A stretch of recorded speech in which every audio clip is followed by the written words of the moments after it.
Okay, here we are, Inner City Press, Matthew Russell Lee, here in Foley Square. We're here to continue covering the Larry Ray trial. We're covering it pretty closely, including John List gone. You can find that one online, but Claudia Drury's cross-examination and redirect should finish today, and then they'll move on to other witnesses.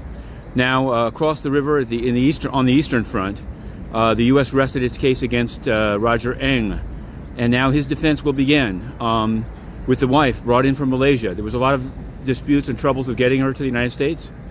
Had to get a visa, had to get a safe passage letter, but she's coming, and we'll see how it goes. We'll be covering that one as well.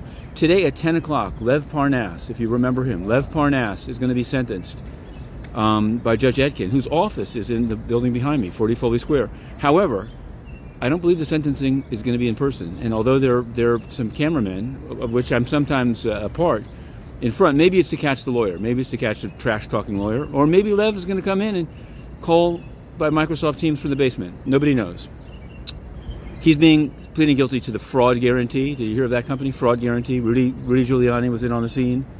Rudy Giuliani, they're obviously connected to Larry Ray through Bernard Kerik. It makes the mind spin what's happening down here. But in terms of real fraud, let's turn to the United Nations, because not only did the Secretary General of the United Nations tell 25 officials of his to not call Ukraine a war, and ever since he's been sort of backpedaling. No one really pays attention enough. So now people are saying to me, he never said that. Where did it matter that he said that? It matters a lot. It matters a lot when the head of the United Nations is secretly telling his people not to call it a war.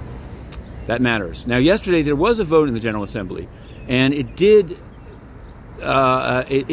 condemn and call for humanitarian access. The only problem is it has absolutely no teeth at all. It's being reported as like widely condemned, or somebody called non-binding. If it's non-binding, like, you need to say that up front.